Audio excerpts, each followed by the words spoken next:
antagonists that work through an orthosteric mechanism. Now, we've already talked about antagonists. I think we've probably mentioned orthosteric antagonists. Some of the ideas we're going to talk about here, we've briefly touched on, but again, we're going to go a little bit more in depth now. So remember that an orthosteric antagonist refers to an antagonist that binds to the same location as the agonist. So they're going to compete with each other. They're binding in the same location. It's a one or the other proposition. So the way I remember that ortho means same, think about when you were in organic chemistry and you were learning about substitutions on a benzene ring. You had ortho, meta, and para, right? And the ortho was in the position that was just one carbon away from whatever location you were comparing it to, whereas para was opposite. So ortho is the same or close by. And so in this situation, we have a receptor. It doesn't matter what kind of receptor it is. And we see an orthosteric interaction. We have an agonist here, and then we have this orthosteric antagonist that's going to bind in the same location. And so if our antagonist binds here, then our agonist cannot. This is in contrast to an allosteric interaction. Over here, we have a molecule, and it is going to bind to a different location. And so binding of this molecule to the different location on the receptor may influence the binding of the agonist, and it may completely prevent its binding. However, they're not binding in the same location, and so it is not an either-or proposition. It is possible for both of them to bind at the same time. So there's a couple properties that we need to define and discuss in terms of antagonists. And these terms are saturable and surmountable.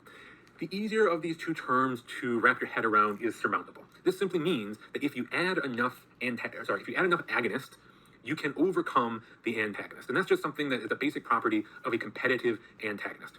And so you can't say that all orthosteric antagonists are surmountable, because if you have a non-competitive orthosteric antagonist, that is going to be insurmountable. The harder one to wrap your head around is saturable. Saturable means that if you add enough antagonists, eventually you get to the point where adding no more antagonist causes extra antagonism. And so there is a limit to how much inhibition you can achieve with any particular antagonist. And we can see some of this in our graphs that are shown here. So in all four cases, we just have increasing amounts of agonist on the x-axis and response is on the y. Each line in the graph represents increasing amounts of antagonist. And so we're going to have a system, and we're going to add some amount of antagonist, let it pre-treat, and then come in and add agonist in a dose-response fashion to get a curve. And so, for example, in the first graph here, the darkest line here represents the dose response of the agonist in the absence of antagonist. And then as we move lines to the right, we're adding increasing amounts of antagonist. In every situation, we are able to eventually get up to a response of 1 or 100%. And so this is a surmountable antagonist. And you can also see that as we add more and more and more antagonist, the curve continues to shift to the right. And so seemingly, this is an insaturable, surmountable antagonist. In the top right, we see again a surmountable antagonist, but we also see that as we add more antagonist, the return, what's the word I'm looking for? I can't do the term right on the tip of my tongue and I can't think of it. Basically, as we add more antagonist, it has less and less effect. And so the first adding a small amount of antagonist had a large effect, but eventually adding more antagonist causes basically an imperceptible shift to the curve. So this would be a saturable but surmountable antagonist. In the bottom left, we see that as we add antagonist, we can no longer reach 100% response, right? And so this is unsurmountable. But we also see that it appears that as we add more antagonist, we continue to achieve more antagonism. So it appears that it is unsaturable. In order to figure out whether it is saturable or insaturable, we would have to continue adding in more and more and more antagonists and zoom in at the very bottom part of the graph here and see what's going on. In the bottom right, this is more clearly insurmountable, unsaturable. But again, you never know if something is saturable until you have reached the highest possible antagonist concentration. And so there's kind of a difference between whether something is practically saturable or theoretically saturable. Something may be theoretically saturable at a concentration that you would never, ever, ever, ever, ever achieve, either experimentally or clinically. We also talk about the kinetics of antagonist binding. And so the graph on the left is a graph that we have already looked at. So what we're looking at is the binding of our agonist. So as we add our agonist at point A, over time, we see an increase in the binding. At point B, we are going to add our antagonist. The antagonist is going to outcompete the agonist, displacing the agonist and decreasing agonist binding. We are going to use B as a symbol for antagonist, and A is going to be agonist. On the right-hand side, we see some equilibria that represent what's going on here. And so we've seen before the equilibrium between A and R, the agonist and the receptor coming together to form the A and R complex. That's what's going on at the top here. In this situation, though, we have a receptor, and we're adding both an agonist and the antagonist B. If both are present, we have two options. We can either form a complex with the agonist and form AR, or we can form a complex with the antagonist BR. Because this is an orthosteric antagonist, we cannot form a complex containing all three. So something to keep in mind, once we have an agonist bound to the receptor, we can see in the graph that if we then add an antagonist, it's able to push the agonist out. But that's actually a two-step problem, or a two-step process. The antagonist doesn't actually push the agonist out. What it does is it sits nearby waiting for the agonist to leave, for the antagonist to come in. It is the pharmacological equivalent of move your feet, lose your seat. And so in the equilibria here, we see if we are at AR in the top right, we have to wait for that complex to fall apart so that we again have an agonist, a receptor, and an antagonist completely separate. And once we are there, then we can form the antagonist receptor complex. But we could also reform the agonist receptor complex. And so which one happens depends on the value of Ka and Kb, which is essentially the affinity of the agonist and antagonist for the receptor. Whichever one has the higher affinity is going to happen more often. And in reality, we're always going to have both of them occurring at the same time. Some are going to form the AR complex, some are going to form the BR complex. But the different affinities are going to determine what proportion goes to which different state. So this is our occupancy equation. Just if you look at it very vaguely, this should look like the linear equation to you. Now, I do not require you to know this equation. You're not going to have to use it. You're not going to have to regurgitate it. But I wanted to include it so that you know that there is an equation, a fairly simple equation, that allows us to determine the occupancy of a receptor in the presence of both an agonist and an antagonist.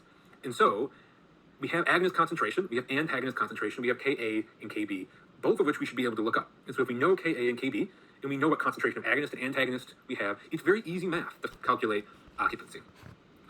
We've talked about binding assays, and we talked about displacement assays. With displacement assays, we usually are going to use this in terms of an antagonist. And so, like we saw previously, what we're going to do, we have a receptor, and we're going to incubate it in the presence of a known agonist, and this has to be a traceable agonist, whether it is fluorescent or radioactive or through some other way. We let it equilibrate, then we wash out the excess agonist, add antagonist, and watch the amount of bound agonist decrease over time. We also can do increasing amounts of antagonist and watch the effect of antagonist concentration on how quickly or how much it's able to displace the agonist. So in our graph here, we have an example of this. X-axis is increasing amount of antagonist, Y-axis is agonist binding. So we're going to start at 100% agonist binding. This does not have to be 100% of receptor occupancy. This is defined as where we start. However much occupancy we start with, we define that as being 100. And so if we add 0 antagonists, we're not going to change that, right? So we're going to stay at 100%. As we add more and more antagonists, though, we kick off more of the agonist, and so agonist binding starts dropping. Where we reach 50% agonist binding is defined as the IC50, or inhibitory concentration 50. We can also measure antagonist effect through response assays rather than binding assays. And we're simply going to get a dose-response curve measuring response in the absence of antagonists, and then repeat it with increasing concentrations of antagonists. And so this is a graph that we saw a few slides ago. And so we simply saw that as we added more and more antagonists, with each line shifting to the right, we decrease the amount of response at a given agonist concentration. That is a response assay measuring antagonist function. Something that we can now introduce is the idea of a dose ratio. And this is a very simple idea once you understand it. All it is a measure of how much effect an antagonist has on response. And so we're going to measure dose response of an agonist in the absence of an antagonist and find the EC50 of that agonist. So that is the concentration of agonist required to get a 50% response. We are then going to throw in some antagonist and redo the agonist dose response curve to get a second curve. And you would expect it to shift to the right to a higher concentration. The EC50 of the agonist in the presence of the antagonist is going to be higher. So now all we do is we take the ratio of the EC50 with the antagonist divided by the EC50 without antagonist, and we get a number. If the EC50 shifted by a factor of 2, we're going to get a dose ratio of 2. That simply means that in the presence of whatever concentration of antagonist we added, we have to add twice as much agonist to get the same response. Taking that a little bit further, we introduce the idea of a PA2. Now, I have the equation to calculate PA2 down here. I do not require you to calculate PA2s. I need you to understand the concept of a PA2. A PA2 is simply the concentration of antagonist required to give us a dose ratio of 2. which is essentially going to be the amount of antagonist required to shift our dose-response curve over by a factor of 2, is what concentration of antagonist is required to double the EC50 of the agonist. This allows us to compare antagonists. And so a dose ratio is a measure of the effect of a particular antagonist or a particular concentration of antagonist with a particular agonist. But if we use that to find the PA2, we can compare the PA2 between multiple antagonists. And so an antagonist with a lower PA2 means that that antagonist is going to have a larger effect on the agonist binding at a lower concentration. So that would be a more potent antagonist. A more potent antagonist will have a lower PA2 because it requires less concentration. A less potent antagonist will have a higher PA2 because it will require a higher concentration. Another thing that we can do here is we can take that dose ratio and we can manipulate it mathematically. And one way we can do that is through a shield analysis. And so what we're looking at in the graph on the left is a series of dose response curves with increasing amounts of antagonists as we shift the curve to the right. And so we are going to measure the dose ratio for each of these curves. And then we're going to graph the dose ratio as a function of antagonist concentration. And so in these graphs, carbachol is our agonist, pyrenzapine is our antagonist. So as you add more antagonists, our dose ratio is going to go up. And we see that here. In a perfect world, we would get a linear increase. So in this situation, we see two lines. We see a dashed line and a straight line. The straight line is sort of a theoretical linear line, and the dashed line is the best fit to our data. Now, any data determined experimentally is not going to be perfect, and so you don't expect it to be perfectly linear. But we can see that it is very, very, very close, and so we can make the assumption that this is a linear response. However, we are not always going to get linear lines, and if they are definitely not linear, we can draw different conclusions on the interaction of the antagonist with the receptor. So that's what we're looking at on this slide. The shape of the curve is going to tell us what kind of binding is occurring. If we see a linear shield analysis, that tells us that it is a competitive binding event. If we see an exponential increase, this is non-competitive. Because it is non-competitive, eventually we are going to block all of the receptors regardless of the amount of agonist present.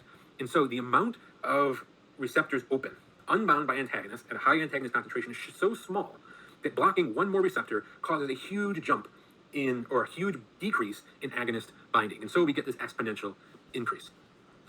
In the cooperative binding curve here, we see that the dose ratio starts going up, but then it actually peaks and starts coming back down. In this situation, at low concentration of antagonists, we are blocking agonist binding. However, through one mechanism or another, at high concentrations of antagonists, we are actually starting to further increase the amount of agonist binding. Most likely, this is going to be a clue that we are dealing with an allosteric antagonist that we'll talk about in the next video. The fourth graph is a system where we have multiple receptors. So in this situation, the antagonist appears to have different affinities for the two receptors, even though maybe the agonist may have almost identical affinities between them. So in this situation, we are blocking one of the receptors. Now we've completely blocked the first receptor, and we're having basically no effect as we add antagonists, but eventually we get to a high enough concentration that now we start blocking a second receptor. All the way on the right, we have just a wacky curve that doesn't fit any neat generalization. Essentially what's going on here is we haven't waited long enough. The system is not at equilibrium. We need to wait longer before we measure our binding. This is a non-equilibrium event. So we also need to talk about the effect of an inverse agonist working through an orthosteric mechanism. So remember that an inverse agonist is something that binds to the agonist binding site and actually decreases response. And so this requires constitutive, spontaneous response in the absence of an agonist. So we're going to start on the right-hand side. If there is no constitutive activity, an inverse agonist has nothing to decrease. And so in that case, it is just a competitive antagonist. And so we see the curve shift to the right. But the same molecule added to a system that has constitutive activity, as we add the inverse agonist, we are going to decrease where we're starting. So in this curve, this uppermost line is the agonist in the absence.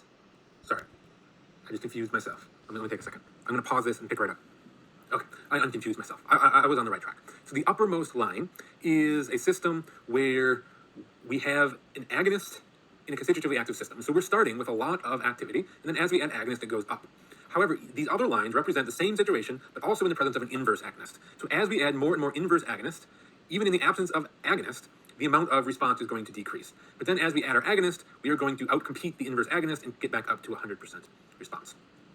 Even weirder curves is when we start dealing with partial agonists. So in this situation, we are going to have differing amounts of partial agonists, and then we're going to add agonist on top. So in this situation, in the absence of partial agonists, we are actually going to start at this bottommost line here. So it starts at the bottom and then ends on the top. And it is the shape of a curve you would normally expect. But if we're starting in the presence of a partial agonist, even before we add agonist, full agonist, we're going to have some response. And so we're going to start at higher and higher responses. However, high concentrations of partial agonists, even though they allow us to start with response, are going to prevent the full agonist from then binding. And so the high concentration of partial agonist starts at a higher response, but ends at a lower response because it is acting both as a partial agonist and as an antagonist. And so that causes this really funky looking twist here where the lines start crossing. However, we really only see this with high receptor density where we're getting a lot of response. On the right-hand side here, if we have low amounts of receptor, a partial agonist is not going to cause very much response. And so all of these lines appear right on top of each other. And so it can be tempting to look at that and say, well, this crisscross is just an artifact. There's just error in the data. And what I actually have is an inverse agonist or just a simple competitive antagonist. And so you really need to zoom in here and or make sure that you have enough receptors. Non-competitive antagonist is simpler. As we add more and more antagonists, the graph is just going to shift down. We're no longer going to reach 100% response. So that is orthosteric antagonism. The next one's going to look at allosteric antagonism.